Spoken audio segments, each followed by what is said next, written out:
One of the teaching tools that I use is this. Basically, it's a paper diagram that was created by Marie-Josée Forget. It's great for a good reference point for us, as well as using as a teaching tool for the clients. It is not uncommon that I will actually give this to the client while I'm doing the assessment. I obviously orient them to it, and then they're holding on to it while I'm actually doing the assessment so they can follow along. It's really good for their anxiety. It keeps them occupied, and plus they get to see what we're actually doing in there. Now, for our purposes, we're going to use it today because as I'm teaching you which muscles to assess and what we're assessing, we're going to follow along with the diagram. So just to orient ourselves here, this is obviously a female diagram. We've got the vagina, the rectum, the coccyx at the bottom, the pubic ramus at the top, and then we've got the ischial spine here. The muscles that we'll be looking at mostly will be pubovaginalis, coming around here, around the vagina, puborectalis, going down like a horseshoe down through around the rectum, pubococcygeus, attaching to the coccyx, is iliococcygeus, ischiococcygeus. Even we assess piriformis, as well as obturator internus, which we are assessing quite often as well. Obturator internus, just to remind you guys, we have this other model here. It's this one. So if you look at the pelvic floor, here's these guys, the puborectalis and ischio, or iliococcygeus and ischiococcygeus, but over here, this is obturator internus. And he's the one, or that's the one that comes around with the tendon around the ischial tuberosities and attaches onto the hip bone. So it's an external rotator of the hip. If we flip this model around, you can see externally what we can also palpate, so externally on the client. So we've got ischiocavernosus, which just goes along there, along the pubic ramus, bulbocavernosus, the external anal sphincter, and superficial transverse perineus, which are coming together and converging at the perineal body. So we can use that as well.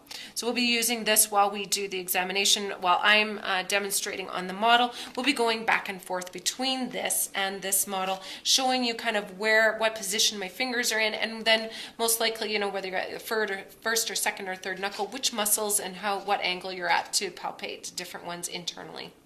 Then we do move on to the internal examination of the muscles. Again, just to remind ourselves, we are looking for tone in these muscles, and we are also looking for pain, and we are also then going to grade strength. Again, just gently separating the labia, assessing yourself level of the tone, just so that you know whether you're using a single digit or bimanual exam. We're going to insert, and we're going to use this model here as well. So first I'm going to check for pubovaginalis. So pubovaginalis, just to remind ourselves, he's attached up at the pubic ramus, coming down, going around the vagina. So he's basically, this is the muscle that is the first one inside. So you can have your fingers, I'm just really basically to my first knuckle, and if I turn left or right at the 3 o'clock and the 9 o'clock position, you'll very easily be able to palpate that muscle. You're palpating for tone. Does it feel rigid and hard, or is it feeling basically soft? We're also checking just at the opening, just basic elasticity. So feeling whether that's rigid or if it's not rigid, if I can press against it, does it recoil fairly easily? Okay.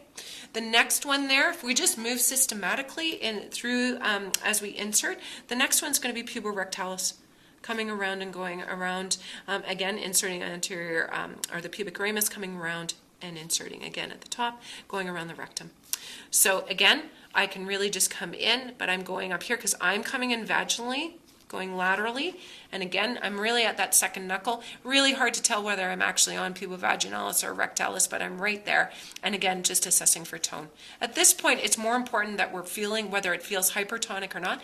A hypertonic muscles, for those of you who aren't sure what that means, it's a muscle that's basically tensed. So it's like when you contract your bicep muscle, you can feel the muscle get hard, versus when it's relaxed, it would just feel like bread dough. It'd be really super soft, okay? The next muscle we would be able to palpate, if we just move more laterally, will be pubococcygeus. So doing the exact same thing that we did with the other two. I'm just palpating, I'm lightly just going with my fingers, so I'm not pressing hard even. I'm pressing in to see what that tone is. I'm feeling how soft the muscle is. So now we're going to move on to iliococcygeus because this is the next one in line here. You're inserting in, you're going about to your second knuckle. So again, you're going to be right over, so you'll be able to reach that one or very easily. So I'm in and I'm lightly just palpating that muscle to determine whether I'm actually on that one or not, because it's kind of difficult, but a really easy way to tell. Have them do a bit of a light pelvic floor contraction. If they do their traditional kind of Kegel exercise, you'll feel it tense up right underneath your fingers and you're on it. Okay, in that position as well, maybe inserting just a little bit further, so I'm maybe like between my second and my third knuckle there, coming in through the vagina. Now we're going to come in and go in and get into obturator internus. Okay, so again, so now I'm coming in a little bit further. I'm reaching around because I'm trying to get down into there a little bit. On this one, the way that you know for sure you're on the obturator internus is because it externally rotates that hip. When they're up in the flex position, if you have their knee would be right about here. If you just apply pressure externally on the knee and ask them to push out towards you, you will feel obturator internus tense up right underneath your fingers, and then you'll know that you're on it. Okay? So that's a really good way to tell. Then we've just got ischio-coccygeus. The way to find it, or the best way, is that I would go back to midline. I would insert up to about the third knuckle, get way into the back so that you're actually palpating the tip of the coccyx. And then just move come off rise up on that coccyx so that you can feel it, go off to the side, and you're on ischio-coccygeus. So my hand is quite a ways in, and then I'm going down towards the right butt cheek, and I'll feel that one. Again, I'm assessing for tone. Is it firm? Is it soft? Is it painful?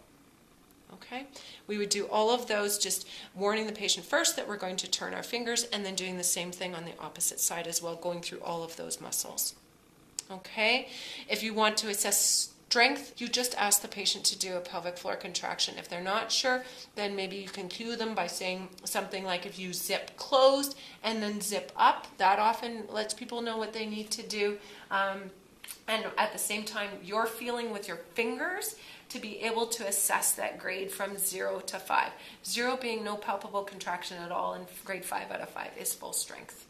Now we're going to assess a couple of more things, but they require that we stand during this part of the assessment. So the first one we're going to do is piriformis, commonly involved in people that are experiencing pelvic pain because it's attached to the SI joint, and we commonly have dysfunction with that when we have pelvic pain. In order to assess it, we're going to be very similar position that we were when we were trying to palpate ischio-coccygeus. But when we come up, we're not just going onto the tip of the coccyx or onto the coccyx, we're going to go more cranially onto the sacrum. I'm going to ask the client to actually bring their knee up towards their chest so they're holding it up. And I go laterally on the sacrum and up, and then you'll be able to palpate piriformis. Again, you would do it on the left or on the right side, or whichever side you're on, and then go over to the other side. Then what I also do, there's another grouping of muscles, so anterior levator ani. So it is the muscles, if we go back to this model here, a lot of these muscles are all converging up top here at the back of the pubic ramus, and that's our rectalis and coccygeus and vaginalis are all coming up there. So they make up the anterior levator ani. You're going to have to warn the client that you're going to turn your hand because your knuckles are going to be turning here a bit. Sometimes I have to come out a bit. Sometimes I stay right where I am, depending on the client and their level of discomfort or sensitivity. So what we do is we actually just rotate the fingers, so now they're going to be turned upward. And I am going to straddle the urethra, so you do not want to be on it. You want to be on either side on the muscles, because you can see on the model here how they're actually on either side of that urethra. So I'm going to palpate this. Now, why are we concerned about this? If you have high tone in anterior levator ani, chances are the person may be complaining of urgency. So expect that when you go to palpate this, so I'm just taking my fingers out, I'm not palpating that hard, I'm actually just touching first. They will often usually, if this is a problem, they will complain of urgency when we do that. So I will hold that, and then I'm going to actually stretch the urachus ligament. So you find the pubic ramus, and you're going to go onto the skin surface. You're going to depress on a urachus ligament that is not tense, that it's fully flexible. I would be able to push in perhaps even up to 2 to 3 centimeters. Like you can squish in quite far. On one that's very tense and irritated, when I go in, I will barely be able to even depress the tissue, and they will immediately be reporting that they have increased urgency. Okay, and if we find that, then that obviously we're going to use, and that's going to be something that we're going to treat and release those areas. Okay, so now we're going to move on to the rectal portion of the examination. The reason that we would even do this is some clients are complaining purely of pain in the rectal region, so we need to get a really good idea about, again, the tone, whether it's high tone or low tone, and even the strength in that area, and of course their level of pain, or if it even is painful. So the first thing that we would do is we would just separate the butt cheeks just slightly there, and then you're just going to lay your finger just on the external anal sphincter. We do not want to force this. One of the ways that I found that works really easy, and it's a lot more comfortable for the client, is I just place my finger there, and then I just ask them to breathe. As they breathe, because when they breathe in, the pelvic diaphragm is going to lower, they actually almost move on to my finger. If I keep my finger there just sitting, and so as they breathe, it almost draws my finger in, so I just gently go with the breath. Once we're in just a little bit, so I may be like halfway into my first phalanx there, I can already assess the tone in external anal sphincter. Basically, in a hypertonic external anal sphincter, it will feel like it's almost cutting off the circulation in your finger when you're doing it. It can be that tense. So it's normal to have a bit of tone, but if it's feeling uncomfortable for you, chances are it's a hypertonic external anal sphincter.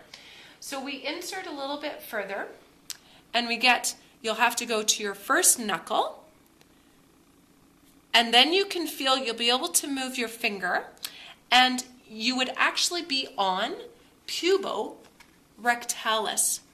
So my knuckle is sitting at the external anal sphincter, but the fat pad of my index finger is, if I go like this and go down, I'm right on puborectalis. Okay?